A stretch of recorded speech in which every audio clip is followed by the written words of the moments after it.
So today, foodie friends, we are gonna make one of my all-time favorite appetizers, my chicken liver pate. Well, let's get saucy.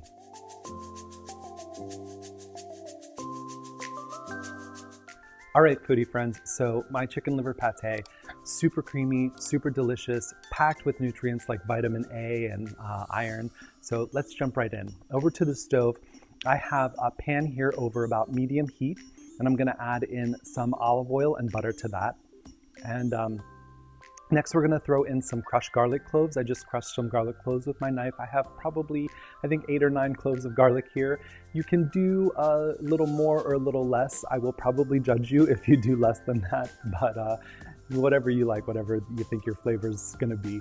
The next thing we're gonna do is add in some capers. I have 3 tablespoons of capers here that I just drained.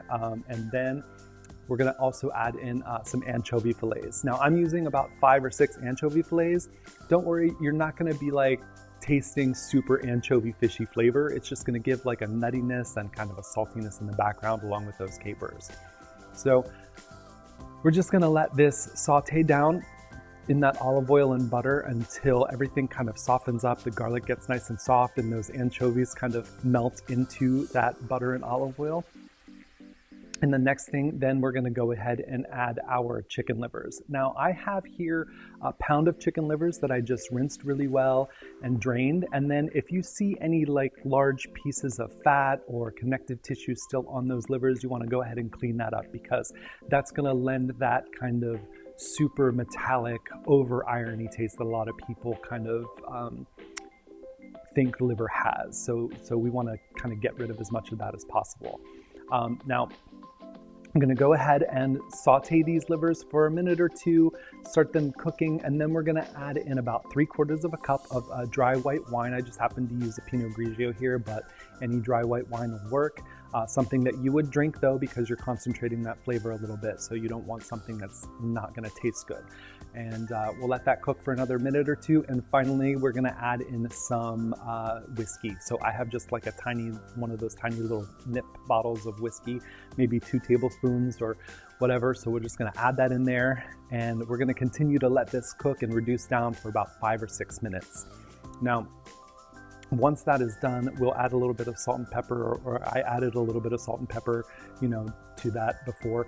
And we're gonna then take those chicken livers out and put them in the pitcher of our blender. So you could use a food processor for this. If you don't have a blender, I like my Vitamix for this. It's a really high power blender, so it's gonna really get this really smooth and creamy. But like I said, if you don't have that, you could use your food processor. It's not gonna be as smooth necessarily with a food processor, but you could also pass it through a strainer after you're done pureeing it. So once that is in there, we're gonna let that liquid continue to reduce down until we have just like maybe 3 tablespoons or 1/4 cup of that liquid left. It's gonna really concentrate, again, the flavor. And then we'll add that into our blender as well. And we're going to then also add in some butter and some heavy cream. So the fat here is gonna help with the richness and the creaminess, and add that fat that the livers don't really have, and it's gonna make this super smooth and so delicious. So we're gonna go ahead and blend this on pretty high until it is really, really super creamy. I'm gonna probably go like about 5 minutes on this. And then, okay, so once this is all nice and blended up, we're gonna go ahead and give it a taste, see if it needs any more salt or pepper or anything. And this actually tastes really good, so I don't think we need to add anything else to it. I think we're in a good spot. So I'm gonna go ahead and pour this into my serving vessel or vessels. I've got some I'm gonna put in mason jar. I think it looks really cute in the mason jar.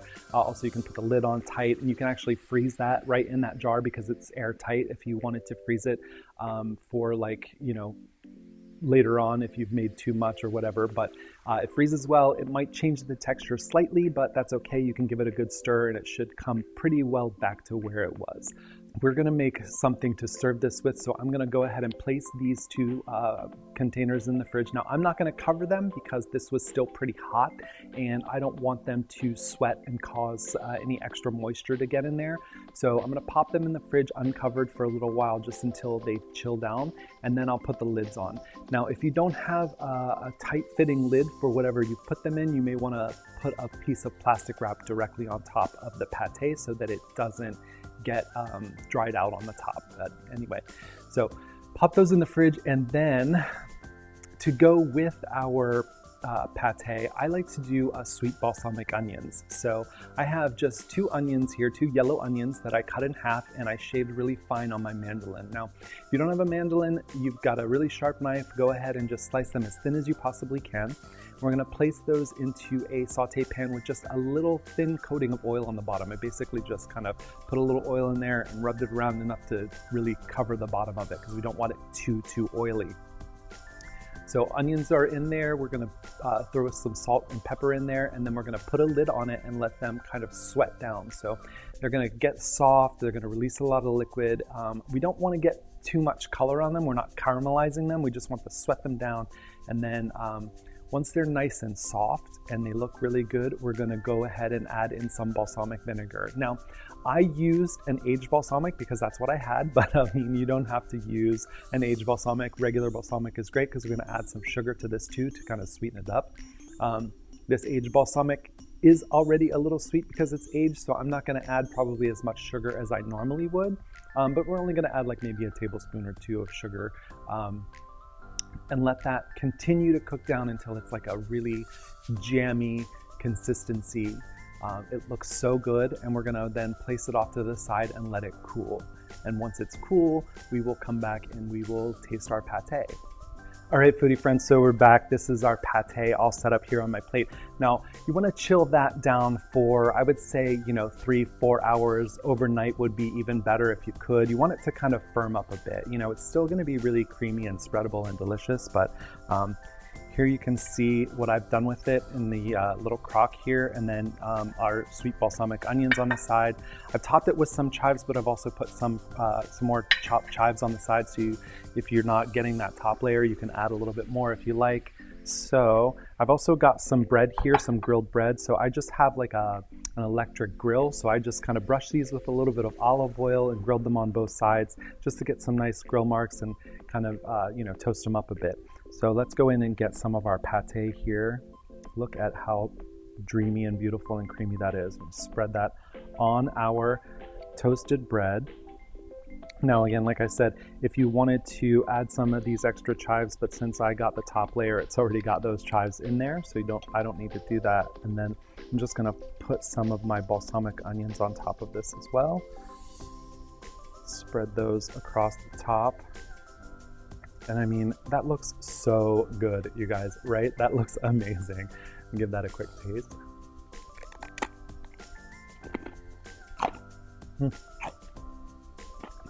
That is so delicious.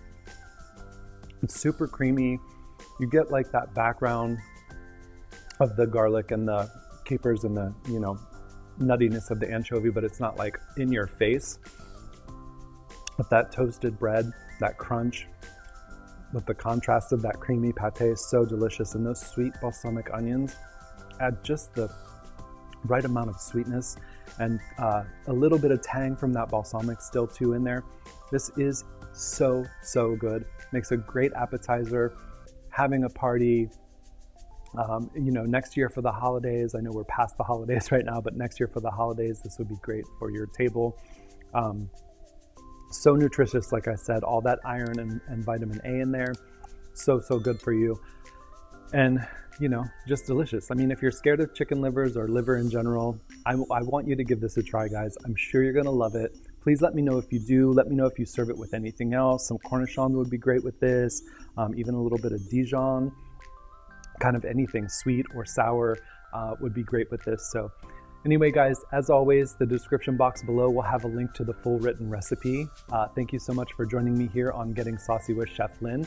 You can follow me across all social media at Chef Lynn Wheeler. My website, where you'll find this recipe and all my other recipes, is cheflynnwheeler.com. If you're in Florida, the Central Florida area, you can also use that to book me for catering or personal chef jobs if you're interested. And yeah, guys, I really do hope you make this. Thanks so much, and I'll see you next time.